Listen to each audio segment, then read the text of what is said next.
Welcome again, family. Welcome again. This is Knowledge and Nonsense. I am your host, Kenneth Campbell, and guess what? It's time to talk. I have a very special episode with y'all here today. I've invited a very good friend of mine, Tani Coburn, to be my guest host today because we are speaking with a very special team, and I want everybody to just get the knowledge that they're going to bring to the table. Very special. Thanks again to Calzura. Calzura shoes. See that? You got the strap. You got the no strap. Treat your feet. Treat your feet. SPD professionals. Here you go. Only shoe that can be thermally disinfected and sterilized. And we do have the IFU on one source. Treat your feet. There is a use time to talk on the checkout for yourself and get a discount for your team. Tani, how are you? Hi, I'm doing well. How are you, Kenneth? I am doing excellent. Thank you for joining me for this special episode. It's been a wonderful ride so far. Yes. What I wanted to do with this episode is I wanted to kind of tie together everything that we've talked about so far.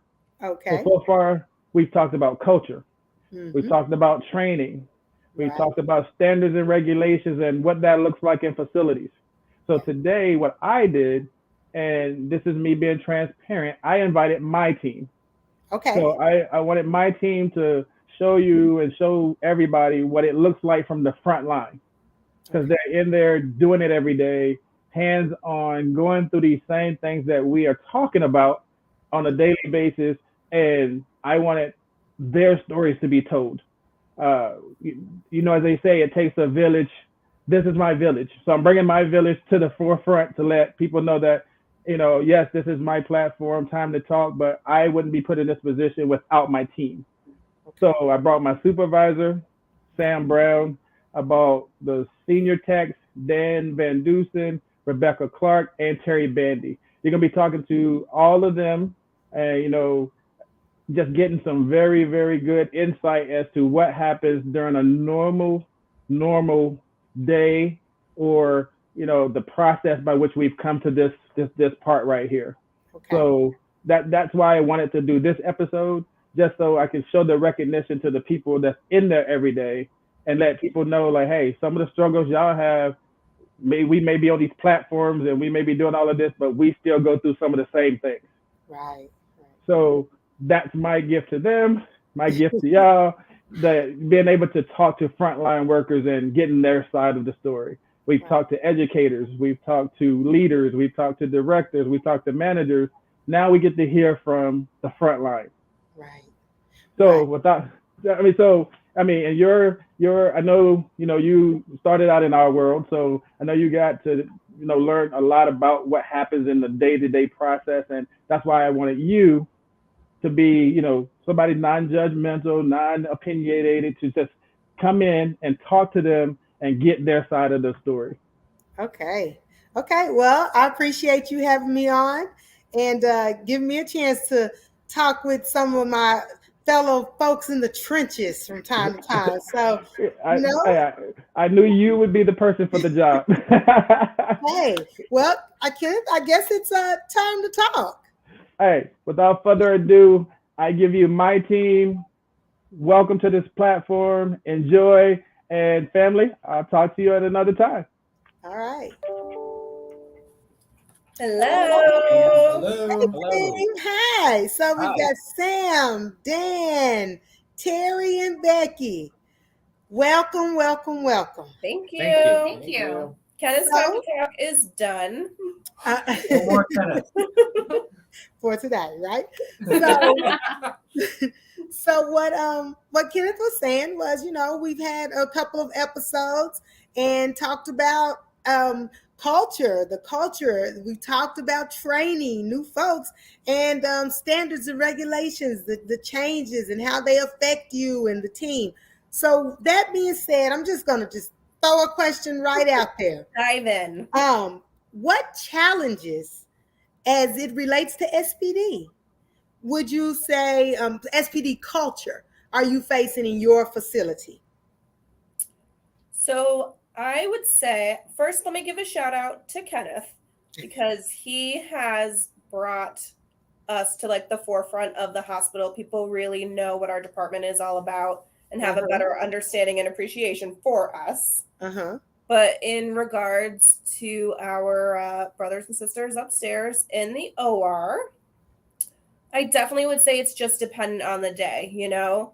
If they're having a good surgery day, everything's running smooth, there's no issues, then we have an amazing culture and bond and conversation.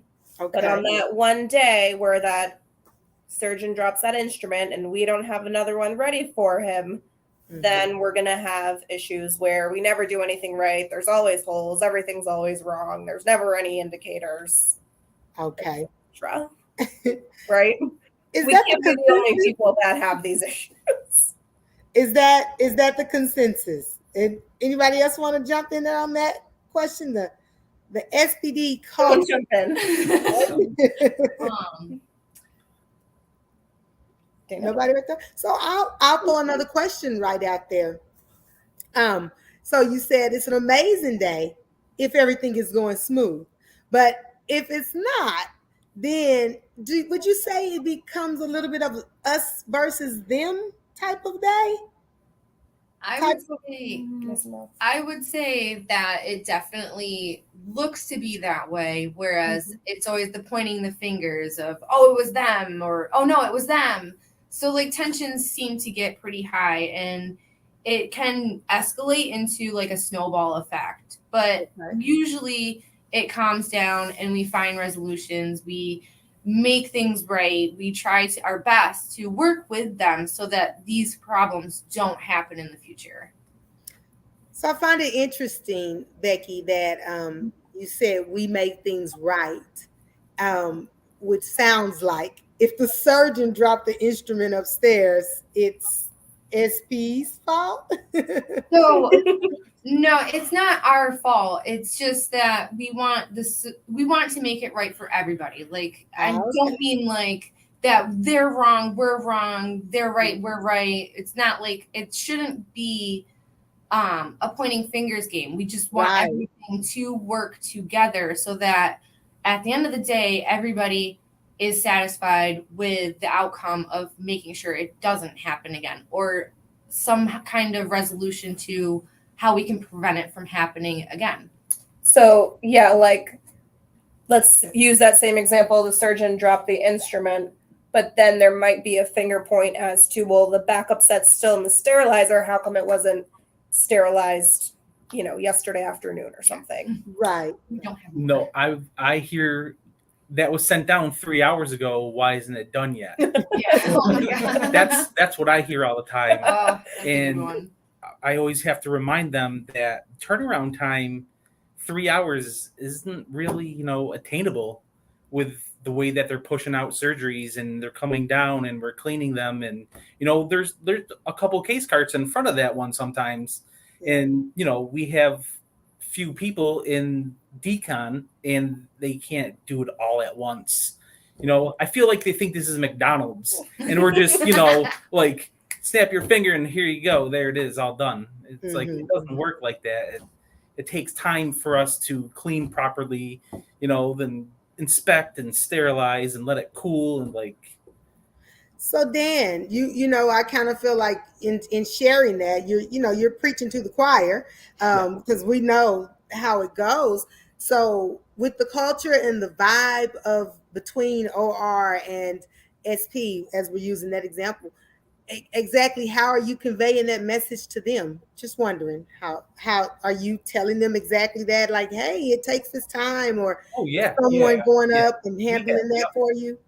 Yep, we do. We tell them, and then they understand and back off. I mean, I get it. They're getting pressure from the surgeon, and So they got to come down and like say, hey, what's going on there? And then they got to bring a good answer back to the surgeon, or else, sometimes stuff gets thrown, or they start crying, or, like.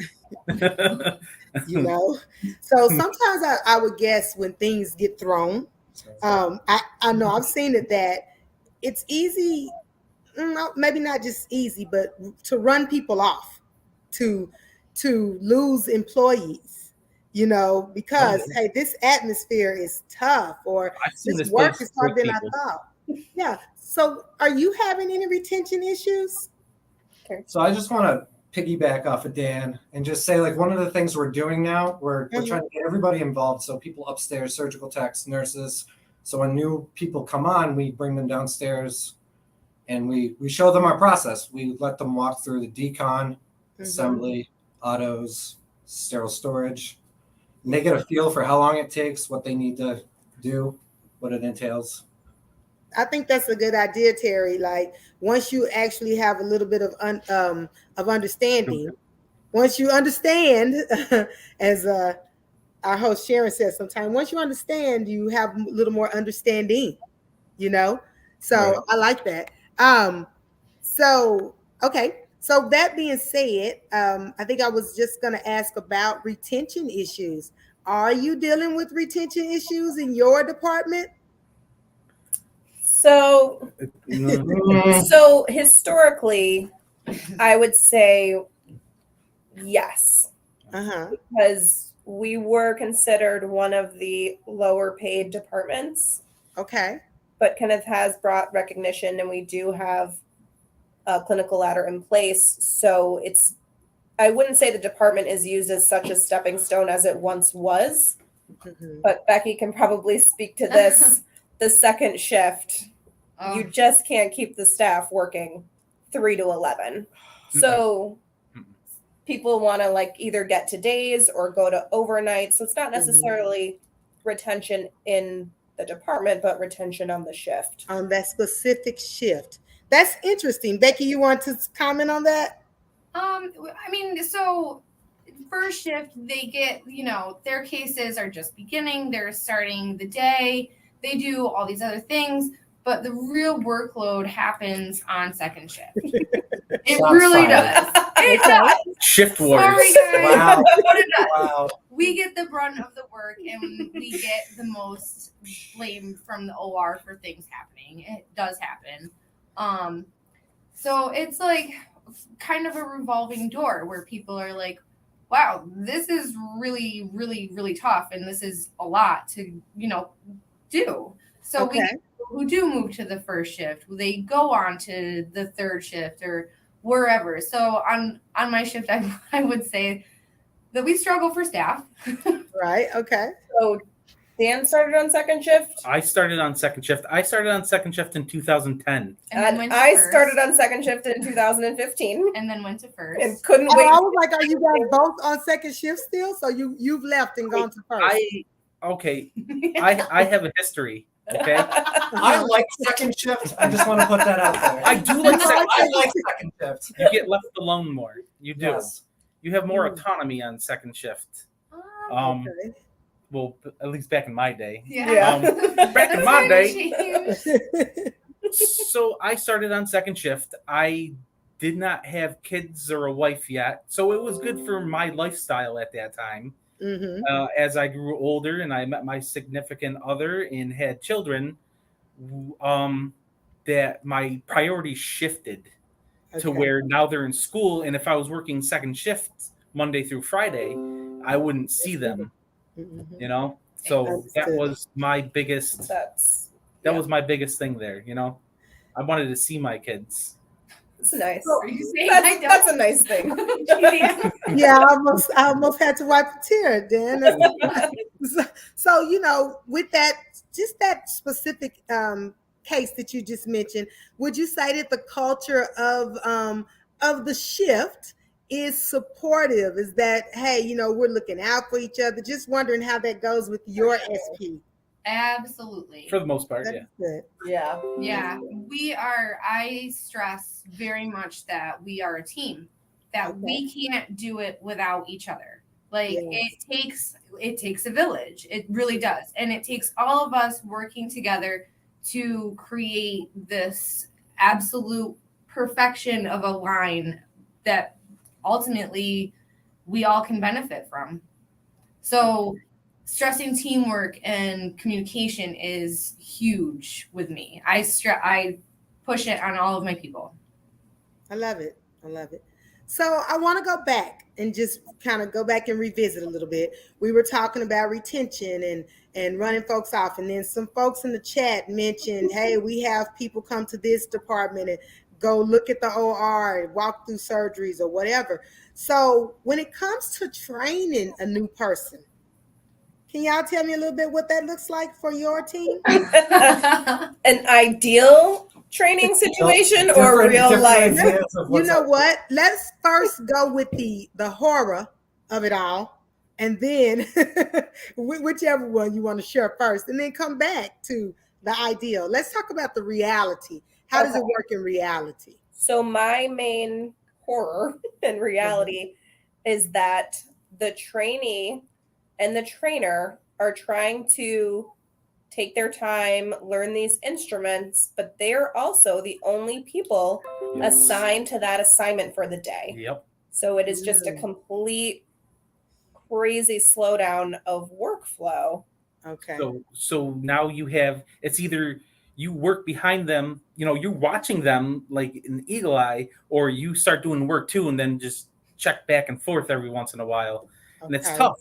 It's tough to watch them, like every second when you have to push out trays to turn around for tomorrow's surgeries. And everyone's different too that you train. So one person could get it after one day of showing them.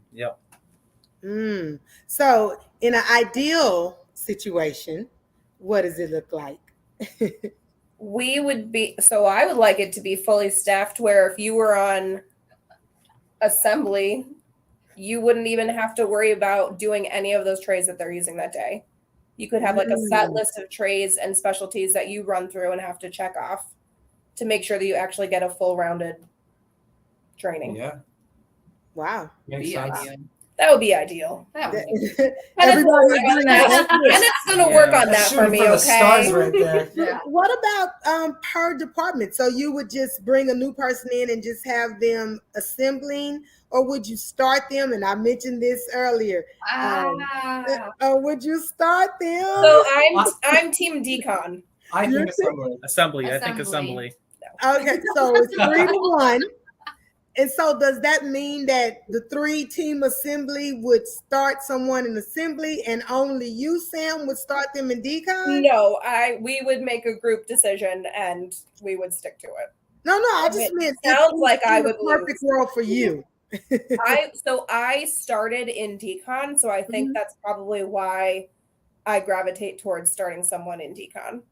What would be the benefits right there? And I'm going to come back and ask you, team assembly. It just worked better for me because I had this one case cart and the OR was really good about putting the instruments back with the correct sets. So I was learning the trays and learning the instruments that goes in those trays as I'm cleaning them. I know what instruments need to be taken apart. See, instruments don't always come down in the baskets they're supposed to be. No, they don't. But this was 2015. So you don't have time to be examining everything in decon. Right. You got to scrub under there and like string it, string it. Yes, but I was an amazing trainee. Okay, so now I'll just throw this same ball over to the assembly team. What would be the benefit or rationale for why they should start in assembly? So, okay. No, you go. So I believe that with the count sheet, everything in front of you, you have a good idea what it looks like. You're stringing the instruments. You're seeing what's coming out of the washers. So you can see like when they call out hand wash or V-Pro, that. Yes. So when you go in decon, you know what you need to put out the window. You know what needs to go in the wash. You'll probably learn that something's cannulated, gets sonic. So by the time you get in there, you have a better idea. Okay. Ditto. So I'm gonna go a little bit more into this one. So we get a lot of people from different departments who have no idea what SPD is. They have no idea that what we do. They've never seen an instrument before. I've had there was a time where someone had called it a tool, and I'm like, oh my God, that's not a tool. I was like, no, don't do that. So I feel like putting them on assembly gets them familiar with our surrounding. So they're not thrown into like, hey, this is a drill, don't submerge that. Or like, anything like they can get a grasp of even what an instrument is. They can see our culture, and then they will be comfortable about asking questions that they're not familiar with. So I go with assembly, then decon. And then they're going to go to decon for 3 weeks and all that PPE and heat and go pass. But you've wasted all this time on them. But at least you're only wasting 2 weeks and not 14 and doing decon at the end. Okay, I could see the advantage of going either way. I'm gonna jump. I do want to just pause and give a shout out to our sponsor, Calzura, for tonight, and say, hey, treat your feet with the new shoes. Okay, so my next question. You mentioned earlier about people changing shifts. I want to ask about your career ladder in SP. Okay, I see half my face. Commercials. What was that? I think we're going to go to commercial break. Somebody who left the talk show is talking. Those in the know SIPS Consults. SIPS Consults is hiring. Confident, competent, and consistent. Starting as a consultant and a volunteer, SIPS has grown into a dynamic group of stellar sterile processing professionals, offering excellent benefits, 401k, and consultant in training program. We are hiring certified technicians, leads, supervisors, interim managers, educators, coordinators. Apply at recruiting@sipsconsults.com or dial 1-866-615-7977.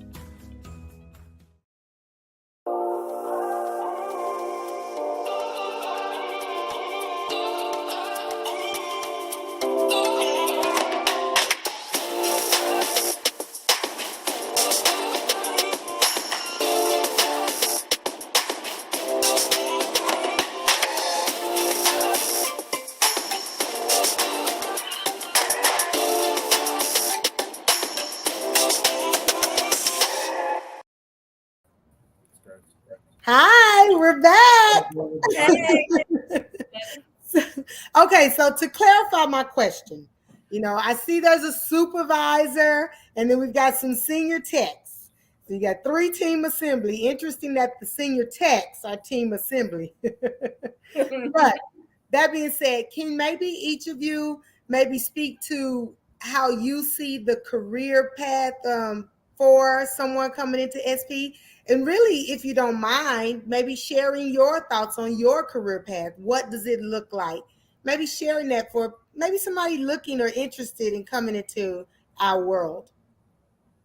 Who wants to go to the career ladder? I know, that's where I was going. So we do. So Kenneth did implement a clinical ladder. Yep. Terry's going to tell you about it. Okay. Come on, Terry.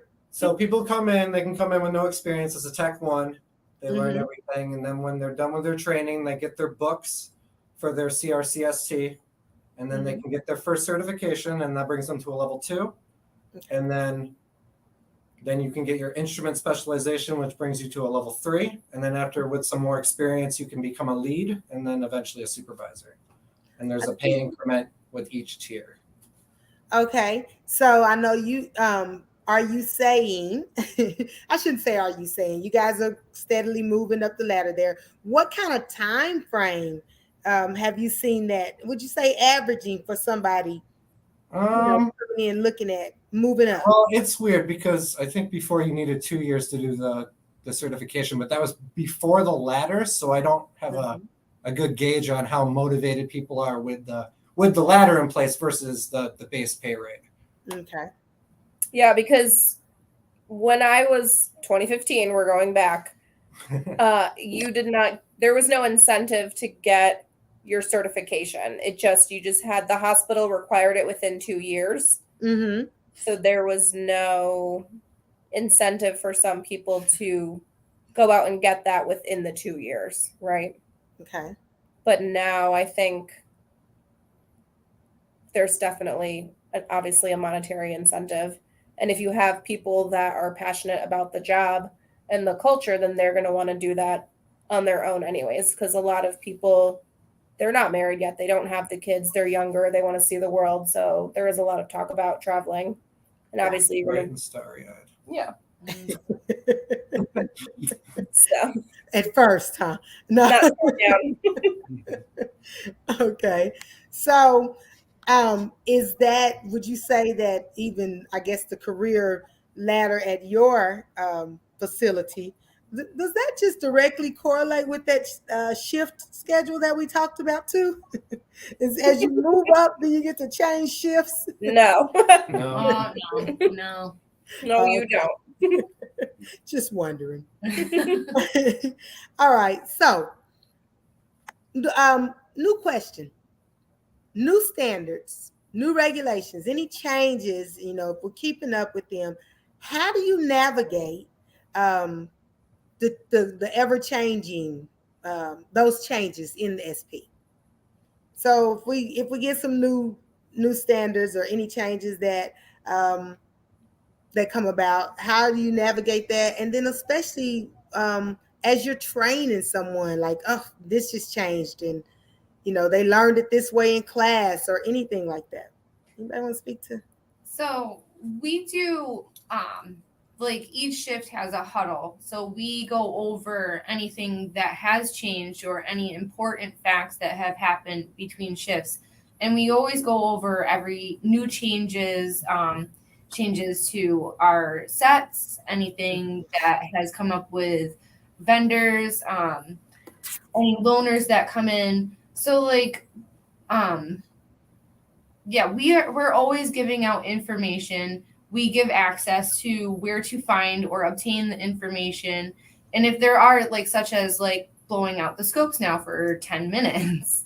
Okay. So we give everybody in services, we give them offering up the education, and we're always letting them know when the standards change. And I'd say we repeat ourselves constantly. Constant repetition, because it's not going to stick in your brain. Everything we say isn't going to stick in your brain after one time. So it's all about repetition. 7:00 huddle is terrible because you're just waking up. I And started you're cramming writing all down- this information in your started brain. writing down the people who were at the huddles and what I said, so they couldn't tell me I didn't tell them. And okay. send out weekly huddle notes. I post them in the locker rooms. Okay. And then it's all about just like rounding. Becky mentioned endoscopes. There's so much changing with endo and more stringent regulations. So that's an area that we're focusing on a lot with our 2 endo techs, making sure they're doing it properly and checking on them daily. So we also do have a board that is up where we kind of do our huddles, and it always has information on it as to what's changing or tips for talking or anything like that, like Joint Commission. So we always put information where it's accessible. Okay. We're perfect all the time. Always. Yeah, Every day. Sounds that way. It does. It does. Okay.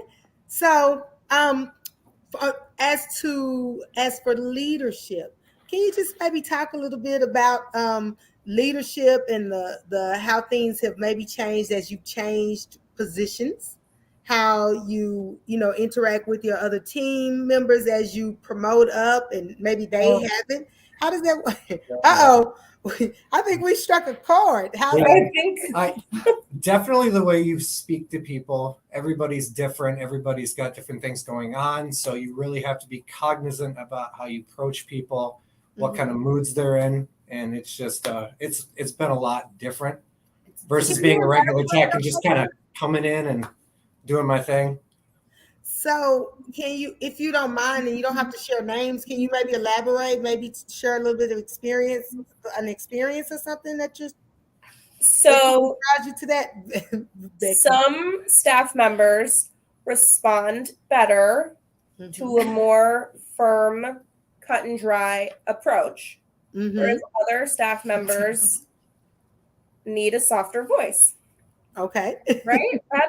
I think that's fair. Mm-hmm. Yeah. That's fair to say. Yep. Well, that's different personalities, so obviously different people.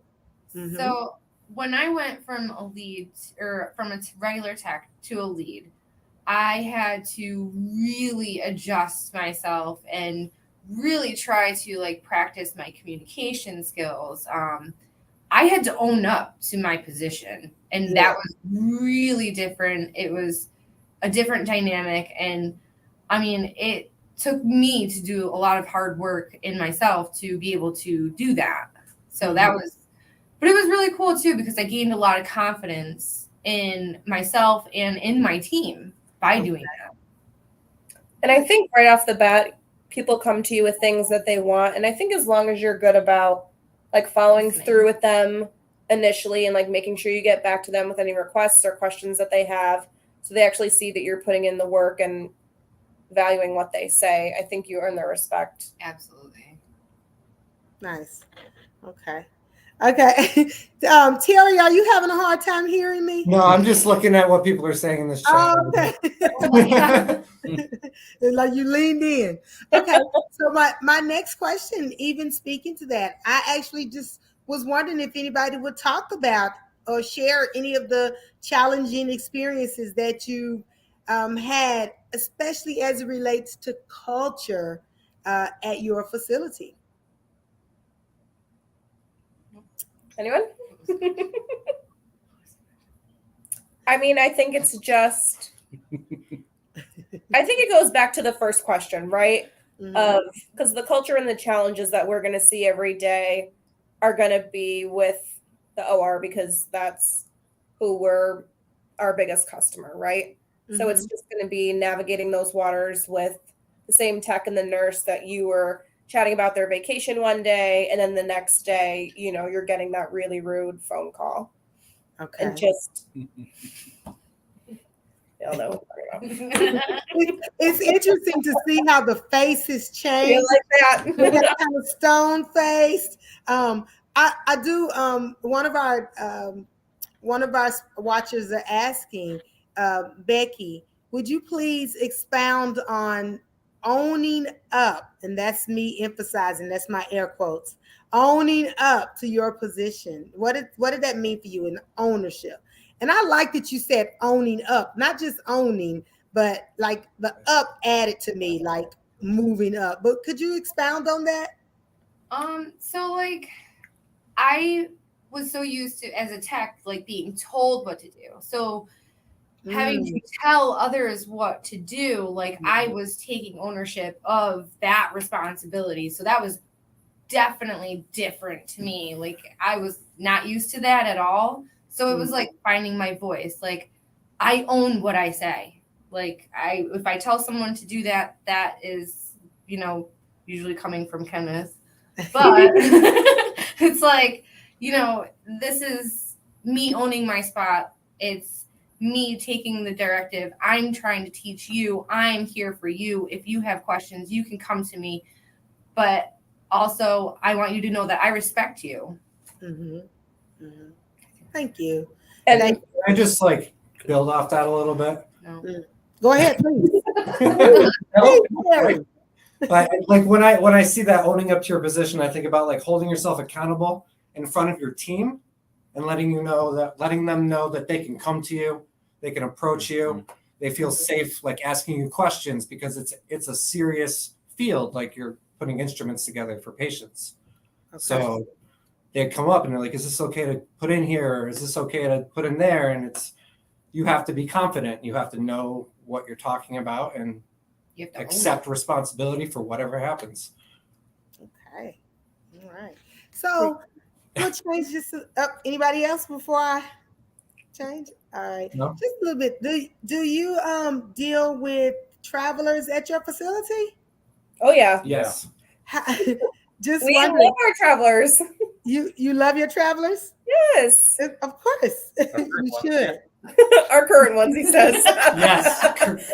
Well, can you maybe speak to the relationship, the culture of the facility of your department and travelers, and how does that work, and how does that interaction seem to work with your with your full-time employees, your FTEs, or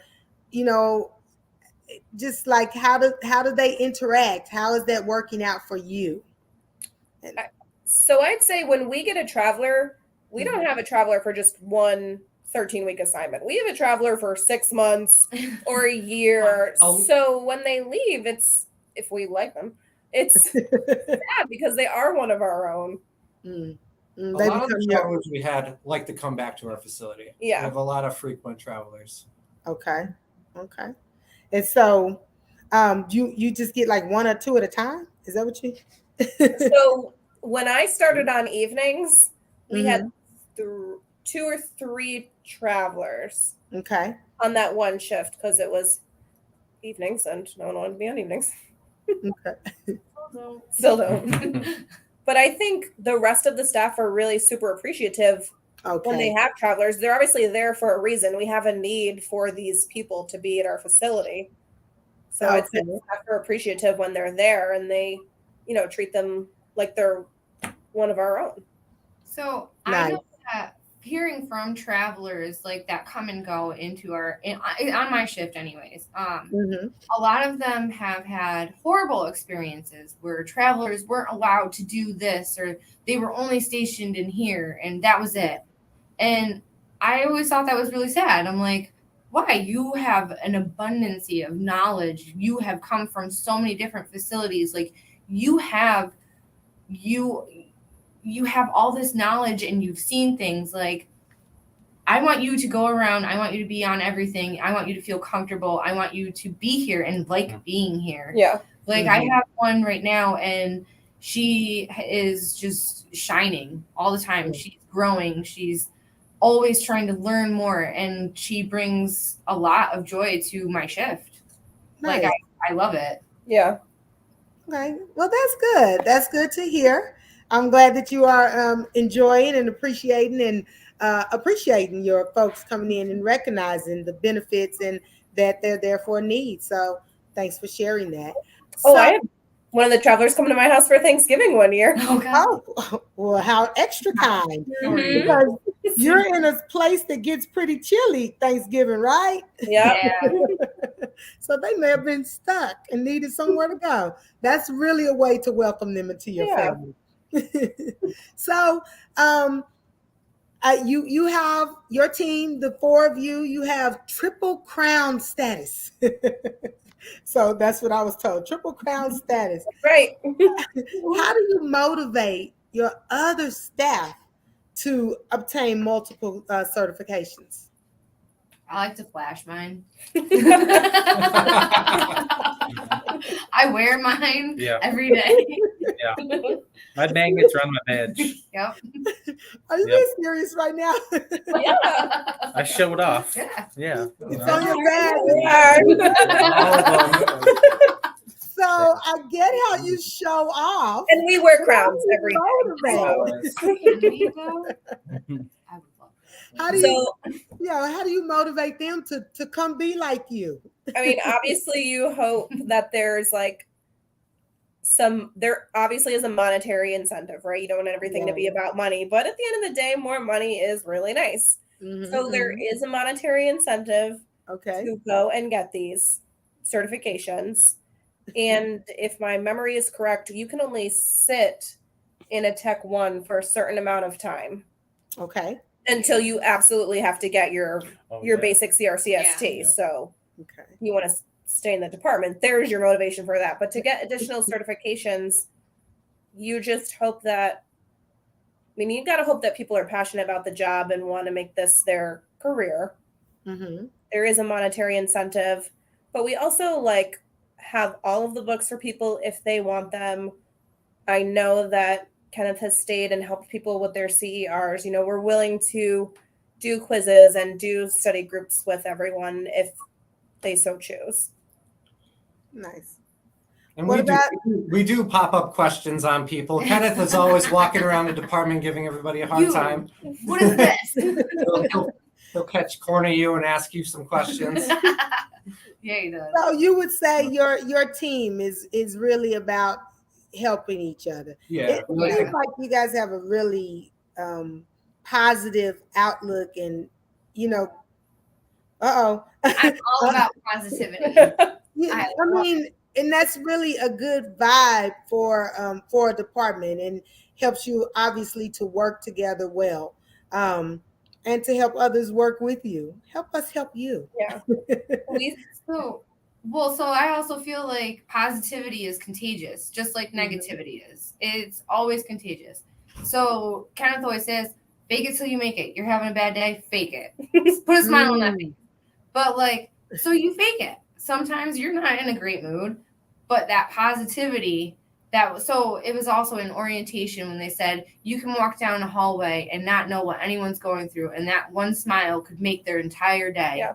And I carried that with me all the way into my department. And every day I come in with a smile and I go, nothing's going to pop my bubble. Nope.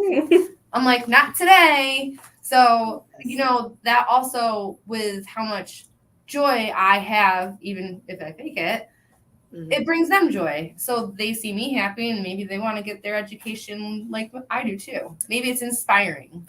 And I tell everyone, I said, we spend so much time with each other. We see each other way more than we see our families. Oh, yeah. And it's such a close department and such a close area that, I mean, it's cheesy that I'm going to say that we're a family, but that's how I think of it. Like, that's me as a person, right?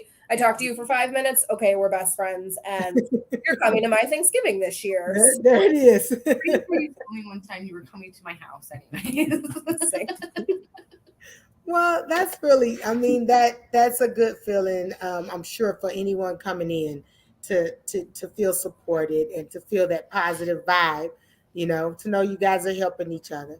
So, okay. So anything like just any challenges, experiences, anything that you would like to share, any tidbits for folks working in the department, anything you just like, oh man, I thought she was going to ask about, or I was hoping I wanted to really bring back up this topic.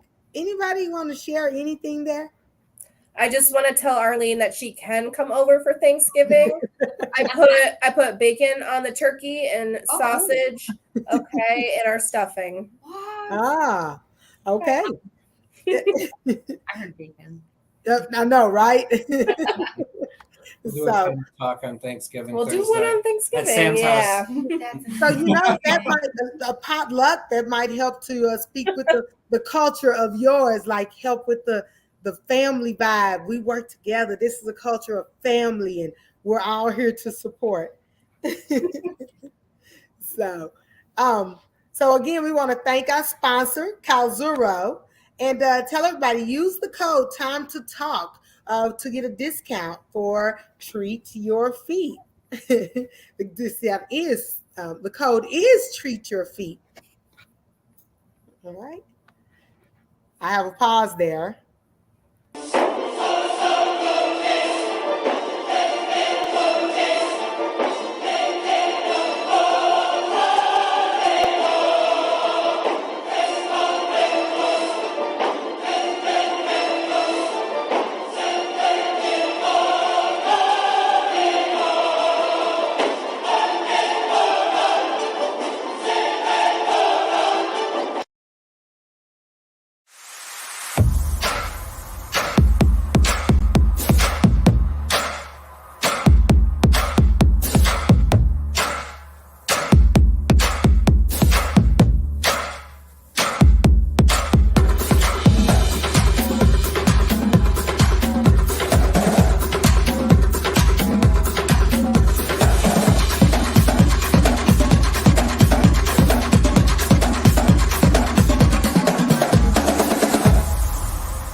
Welcome back. So it's September. It's September, and what is next month? October. I mean, but what do we? Dan's birthday. My birthday. Candy. What about SP week? I know, it's SPD week. It's SP week. Let's talk a little bit about it. How do you celebrate? How do you plan to celebrate? What kind of things do you do? Talk about a little bit about SP Week. What's the purpose? Tell us about it. So we try to get the hospital recognition up. We usually, in the past, have posted photos of everyone in the department working down the halls. So when people come in, they can see it, and we put signs out so everyone knows. And the hospital, we're all really good about recognizing each other. If it's EVS week or if it's nurses week or tech week, we'll send up little goodies for them. Because the hospital, this is a close community. We all grew up together, basically. You're all working here. So we do try to celebrate each other. I mean, I know that, what was it? We also had people come in from other departments to see what we do. Mm-hmm. We let them shadow, come in. They're like, hey, if you don't know what SPD is, come on in and we'll show you around. We'll show you what we do. This is what we do. This is why we're important. And this is why you should know about us if you don't. Now, there will be goodies throughout their week. Mm-hmm. We were picking out gifts today, but in case our staff is listening, I'm not going to give them any clues. Don't tell them. Not going to spoil the surprise. Okay. They're not getting Calzuro shoes. They already have Calzuro shoes. Mm-hmm. They're good. So I Treat didn't your feet, ruin that. So we celebrate. I mean, we, at where I work, we send out gifts to our team. We try to send out things. There's always that concern, do they want gifts or do they want money? Or do they want food? They're not getting money. We love getting money. The opportunity to get money. There'll be with lots the of ladder. food. There'll be lots of food. There will be gifts. Okay. So So I hear you guys saying you bring other people from the departments. From other departments. You celebrate your coworkers also? Just said you celebrate other departments as well? Is that what you're saying? So we celebrate our coworkers for our week, but I was just saying the hospital is really good about recognizing each other when it is their week, because there is a nurses week, there is a tech week, there's an EVS week. So it's really nice to see that it's not just us celebrating the department for SPD week. The hospital really does get involved, and we'll have the signs posted, and the workers in the halls will see us in our scrubs and they'll say happy SPD week, which I think is nice for people to feel valued from the whole hospital, not just the four of us. Yeah. That is nice. That is nice. It really sounds like you got a really great camaraderie at your facility all together. So thank you. Thanks everyone for what you do there. All right. We got some positions coming if anyone's looking to come to the Berkshires, okay? Right. So I noticed you looked at Dan and then you said we've got positions coming. Oh, no. No, he's good. Dan's good. He's not leaving. Dan's good. I'm bad. Okay. I got positions though. Okay. That 3 to 11. Okay. And so Coveted 3 to 11. Sam, how do you go? It says, how do you go from working to being, someone is asking, I know you kind of mentioned it, but how do you go from working alongside with, I think Becky's commented earlier, but how do you go from working alongside with being in charge? I do that seamlessly. Oh, okay. I think I touched upon it a little bit. Mm-hmm. It's just the follow through. Okay. I think is super important to get people's respect. Hey, could we order this for the wall? It would be super helpful for the department. And I'll say, yeah, I'll do that. And I'll actually go do it. Mm-hmm. And I think checking in on everyone, right? It's as simple as that, really. Mm-hmm. I do try to give them their space a lot of times in the break room in case because everyone's going to have their grumbles, even though, you can have the most amazing leadership ever. Everyone's still going to have their grumbles. Okay. So I do try to give them their space a lot of the times on that. Mm-hmm. But you just take it day by day. Well, you guys, I'm going to go around the room on this one. So Who's next? Dan, Terry, tell me, how do you go from working alongside with someone and then being in charge or being the lead? I just make sure that we know the priorities for the day. I lay it out. I'm like, this is what we need to do to get done. And then, we just have fun, bantered throughout the day and everything. That's really what it is. It's like, as long as we're getting what we need done, then we're cool. Yeah. That's pretty much what it is. That sounds like my day. Do you ever come to a situation where, you've been buddies, you've got this banter going, and then you have to actually, take that leadership action, that leader action? And how does that work for you? Usually not the buddies. The buddies usually, are cool with what I do because they know what I'm doing. They know me, they know how I work. Okay. It's usually the not buddies that challenge me, then I have to set them straight. I'm not going to even ask you what does that look like.